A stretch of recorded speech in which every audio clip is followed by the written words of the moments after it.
días una vez más. Gracias por haber venido esta mañana. Hoy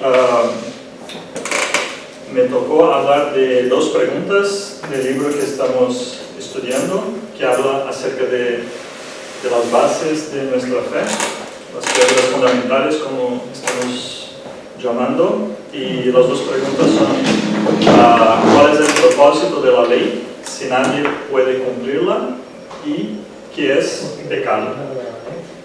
Yo creo que la primera pregunta que todos deben estar haciendo es: vale, ¿por qué estamos hace tanto tiempo hablando de la ley? Si están pensando como yo, y ya son casi 4 meses que estamos hablando de eso, son como 14 o 15 lecciones del libro, y eso es casi la misma cantidad que la segunda parte del libro va a hablar acerca de Cristo. Eso es solo para enseñar la importancia de lo que estamos hablando. No solo la importancia de la ley, pero la importancia de lo que está por detrás de la ley, que es un poco de lo que vamos a hablar hoy. ¿Cuál es el propósito de la ley si nadie puede cumplirla completamente? Y el primer punto es que entonces no es solo para fastidiarnos que estamos estudiando eso por 4 o 5 meses. Tampoco no es para poner un peso de religiosidad sobre nosotros cuando estudiamos la ley. Sabemos que muchas iglesias muchas veces hacen eso también, usan la ley como forma de manipular a las personas. Eso no es la idea, no es el propósito original de la ley. Lo que debemos entender es que la ley nos enseña, primero, el alto patrón de Dios, de su santidad. Segundo, enseña nuestro estado interno podrido por el pecado. Y tercero, enseña nuestra necesidad de salvación del poder de este pecado. Hemos escuchado también a lo largo de estas semanas Dwight nos hablar de que la ley, que no podemos mirar a la ley como una escalera que vamos subiendo para obtener la aceptación de Dios. Y de verdad ese es un buen símbolo, un buen ejemplo de cómo no podemos mirar la ley, porque yo no sé vosotros, pero yo todas las veces que pienso en este sentido me siento que sí, la ley es una escalera. Para mí es como una escalera mecánica, y sigue en sentido contrario, porque hago mucho esfuerzo de que estoy subiendo, pero la cosa solo me baja y me lleva más abajo. Se pudiera bajar hasta un otro nivel, por supuesto, que me llevaría, porque es imposible, es un esfuerzo por nosotros mismos que no logramos nunca cumplirla por completo. Y si se acuerdan, y yo voy a volver algunas veces a algunas de las lecciones que hemos hablado antes de eso, el 10º mandamiento nos deja muy claro que desde que Dios ha dado los mandamientos a Moisés y al pueblo, lo dejó muy claro que quería ir más allá de lo que solo estaba en la letra, de lo que solo estaba escrito ahí. Porque hablamos que el 10º mandamiento, que decía no codiciar, hacía más completo los anteriores, porque en este también se podía entender que dentro de no codiciar estaba un límite más allá, que no matar, no adulterar, no robar. O sea, todo eso estaba como expandiéndose desde el 10º mandamiento. Y es justamente este es el punto que nuestro autor, Lyndon Duncan, nos habla acerca de la ley reflejando el carácter de Dios y su perfección y su nivel más alto. La ley nos ayuda a conocer a Dios porque nos revela específicamente su carácter y sus atributos, su santa voluntad, como es Él. O sea, El primer punto, entonces, es eso. La ley no es para fastidiarnos, pero sí enseñar cuán alto es el patrón de Dios y cuán lejos muchas veces estamos porque seguimos dando la espalda a Él. El segundo punto, que también nos hace recordar la segunda parte del ejemplo que Dwight ya nos habló algunas veces, es del espejo. O sea, no es una escalera, la ley no es una escalera que subimos para tener la aprobación de Dios, mas un espejo donde miramos y podemos ver nuestros propios males, nuestros propios pecados. Eso nos quita la mascarilla, ¿no? Es interesante que yo estaba buscando fotos de mascarillas y bueno, ahora con la pandemia solo me hacen mascarillas, solo me aparecían este tipo de mascarilla, no esta. Pero estas sabéis que eran usadas en los teatros griegos, antiguos, de todo, para expresar las emociones de lo que estaban sintiendo, de todo. Pero también sirve para tapar. Puedes estar con una mascarilla feliz, pero por detrás estar triste. Puedes poner una mascarilla de santidad y por detrás estar podrido. Puedes intentar cubrir la podridumbre del pecado con una mascarilla de obras, pero eso no es suficiente. Puedes cubrir la podridumbre del pecado con la mascarilla de la religiosidad, pero eso tampoco no es suficiente. Puedes cubrir la podridumbre del pecado con una mascarilla de excusas, pero eso tampoco no es suficiente. O sea, todas esas cosas el hombre está haciendo a lo largo de la historia para intentar justificar o cubrir sus pecados. Yo hago cosas buenas. Yo soy de la religión X. Yo soy así o yo he hecho esta cosa porque mis padres, porque mi amigo, porque en el pasado eso se pasó conmigo. Pero nada de eso es justificación para nuestros pecados. Nosotros, cuando miramos de verdad frente a la ley y quién es Dios, tenemos que reconocer que sí somos pecadores y necesitamos del perdón de Dios. Eso que también uso una frase del autor del libro que nos habla. La ley también nos revela nuestra naturaleza pecaminosa y nuestra desobediencia, nuestra inclinación hacia el pecado. Pecado. ¿Qué es pecado? Yo puse aquí una foto de una pulsera que usamos mucho con los niños en los viajes que hicimos por América Latina a lo largo de los últimos 8 o 10 años. Y de verdad y utilizamos esta pulsera para explicar todo el plan de Dios desde su creación hasta pasando por el pecado, la muerte de Jesucristo y el plan futuro que Dios tiene para nosotros. Eso es muy sencillo, pero es muy completo y explica todo lo que Dios ha planificado desde la creación del mundo y todo lo que está sucediendo desde este tiempo hasta ahora y va a pasar en el futuro. Y cuando preguntamos a los niños esta pregunta, ¿qué es pecado? La respuesta muchas veces es muy sencilla, pecado es lo que deja a Dios triste. Y si por un lado pensamos que es una respuesta muy sencilla, deja a Dios triste, y damos los ejemplos, ¿no? Hablamos, desobedecer a los papás, hacer trampas en los juegos, pelear con los amigos. Todo eso son las consecuencias o las actitudes que dejan a Dios triste.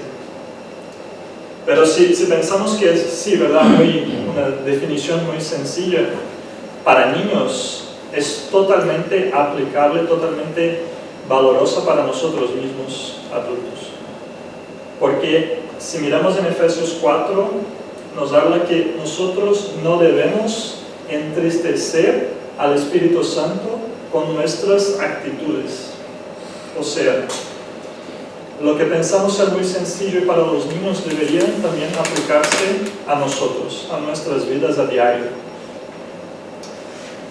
Pero también sé que nosotros podemos ir un poco más allá, y la definición más amplia de pecar, con base en la palabra utilizada en el Nuevo Testamento, hablamos de errar el objetivo o errar al blanco. ¿Se dice? Errar al blanco. Equivocar el objetivo, el blanco. Sí, bueno, buscar errar al blanco me salió. O sea, estamos con un arco y flechas y estamos intentando acertar en el medio, en el blanco, pero estamos chum, chum, para todos los lados, menos para lo que deberíamos. ¿Y por qué? ¿Por qué estamos errando el blanco y cuál es el blanco que queremos acertar cuando estamos hablando de eso? El objetivo que estamos errando es nos acordarnos de Dios. O sea, lo que estamos haciendo mientras estamos errando es rechazar o ignorar a Dios en nuestras vidas. Es esto que está en la respuesta del libro ¿Para qué es el pecado? El pecado es rechazar o ignorar a Dios en el mundo que Él creó, rebelándonos contra Él al vivir sin referencia a Él, sin ni hacer lo que quiere su ley, resultando en nuestra muerte y en la desintegración de toda la creación. O sea, el pecado no es uno de los pecados. El pecado es rechazar o ignorar a Dios. Y desde ahí vienen las actitudes pecaminosas que estamos hablando, que es rebelar, que es vivir sin escuchar o obedecer su ley y todo más. O sea, la definición sencilla de entristecer a Dios para los niños se aplica aquí también. Es ignorar a Dios o rechazar a Dios.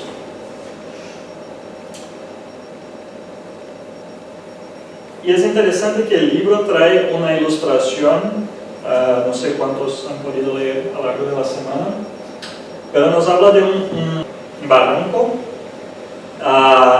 y por supuesto sabemos que hay la ley de la gravedad, o sea, todo que está aquí, si lo dejo, va a caer. Eso, la ley de la gravedad, atrae las cosas hacia abajo, en nuestra perspectiva. Y eso no se puede ignorar. O sea, si alguien, por alguna razón, llega al límite del barranco y dice, ¿sabes de una cosa? Yo no creo en la ley de la gravedad. O poco me importa si existe o no existe. Yo voy a saltar y eso es. Eso es mi vida, yo hago lo que yo quiero y la ley de la gravedad que deje para ella. ¿Qué va a pasar con esta persona? El hecho de que esta persona dice que la ley de la gravedad no importa para ella, no hace con que deje de existir. O sea, si te saltas al aire libre de un barranco, por supuesto que la gravedad va a hacer con que su ley tenga efecto y te va a traer hacia abajo. Lo mismo es con Dios. Si le damos la espalda, rechazamos su ley, desde nuestro punto de vista podemos pensar que vale, yo vivo mi vida, no necesito de eso, no creo en nada de eso. Pero hay consecuencias para nuestras actitudes, porque la ley existe. Aunque nosotros no queramos creerla, la ley existe. Y Romanos 6:23 nos dice que la paga del pecado es muerte. O sea, de la misma manera que estamos hablando de una ley física, que es de la gravedad, que si nosotros nos echamos desde un barranco, vamos a morir. Espiritualmente, si estamos hablando de las leyes de Dios y las rechazamos, al final vamos a morir eternamente, espiritualmente. Esto que habla la Biblia. Yo he estado leyendo unos, bueno, quien me conoce sabe que me encantan los cómics, y yo he estado leyendo a lo largo de las últimas semanas justamente un cómic que la historia se dice de que el mundo se quitara la ley de la gravedad. Y habla mucho de las consecuencias de cosas que se iban a pasar. Por ejemplo, los ríos, los mares, océanos, todo, ya no hay lo que empuje hacia abajo el agua, entonces se quedaría en el aire. Entonces imagínate que sales de tu casa y de repente te pasa como todo el océano Atlántico delante de tu casa y te lleva, porque no hay como parar. ¿Cuáles son las consecuencias, por ejemplo, de no haber lluvias? Porque lo que hace con que las gotas caigan es la gravedad. Entonces se mueren, bueno, no hay pastos, no hay vegetación, con eso ya no hay más ganado, con eso ya no hay más leche, y no hay más carne y un montón de cosas. O sea, todas las veces que intentamos quitar la idea de que Dios creó una cosa que no es necesaria, intentamos quitar, por ejemplo, la importancia de lo que Dios creó, la importancia de una ley, hay consecuencias. Todo está estructurado para trabajar en conjunto, y si intentamos ignorar eso, por supuesto, vamos a vivir las consecuencias. Muchos hablan porque Dios permite que se pase algunas cosas en el mundo, catástrofes, guerras y todo eso. Eso es lo que estamos hablando. Quítale lo que Dios nos dijo para pensar, para hacer, para obedecer, y nosotros vivimos las consecuencias de eso que hemos quitado. Es como una silla, si te quitas una pierna, quita otra pierna, después de un tiempo se va a caer. La cosa no se puede sostener porque no fue planificada para ser así. Entonces, el punto es, la ley tiene su tarea, que es enseñar el alto patrón de Dios, nuestro pecado, porque estamos yendo en contra de la ley. Pero eso no es todo.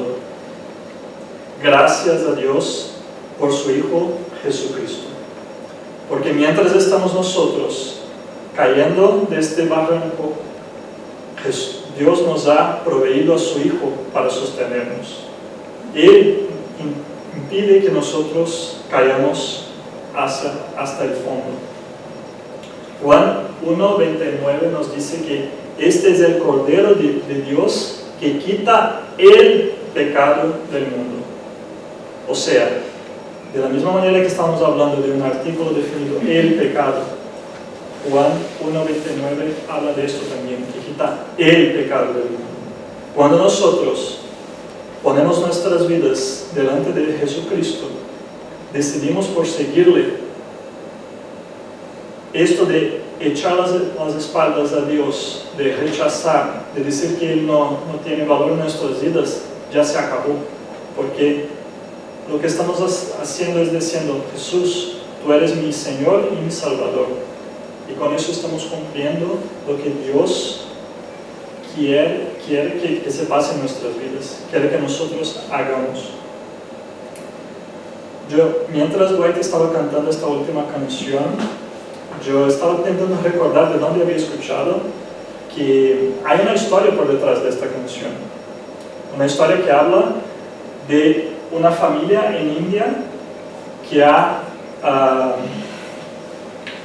entendido del Señor, ha entregado su vida, y aunque el padre estuviera viendo a su mujer, sus hijos siendo muertos por las personas de esta ciudad, de este sitio donde estaban, él expresó estas palabras diciendo, estoy siguiendo a Jesucristo, atrás no vuelvo. Cuando nosotros tomamos una decisión acerca de Jesucristo, que hizo el sacrificio perfecto por nosotros. Como hablamos también hace algunas semanas, el pueblo judío estaba acostumbrado a hacer sacrificios, muchos sacrificios que cubrían el pecado, que cubrían lo que estaban haciendo de mal de la mirada de Dios.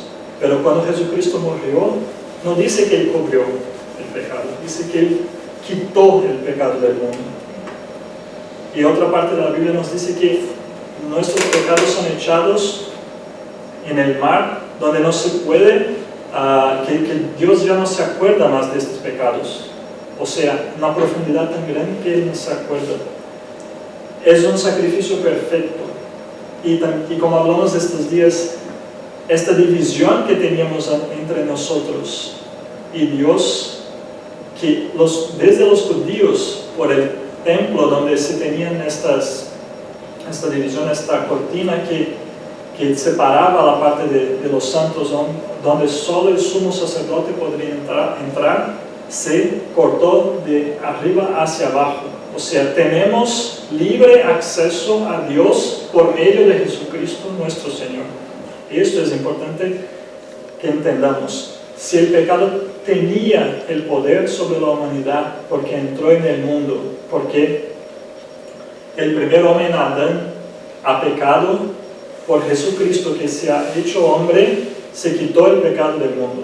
Y eso es lo que nos habla la palabra, eso es lo que debemos creer, y con esta mirada que debemos mirar a la ley, que nos apuntaba, y apuntaba también para los judíos todo el tiempo, de que no era solo por cumplir la letra, era para enseñar que vendría uno que iba a cumplir 100%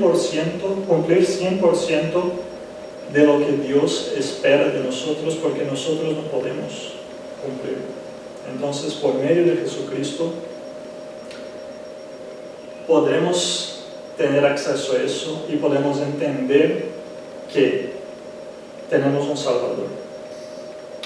Una cosa que quería decir, aún dentro de este punto, antes de que vayamos para terminar, es que es importante acordar de eso en nuestro tiempo, porque en la antigüedad los judíos venían escuchando vez después de vez acerca de un Salvador, de un Mesías que vendría, y ellos esperaban por eso. Ellos estaban todo el tiempo pensando, este es el Mesías, este es el Cristo que va a venir para salvarnos.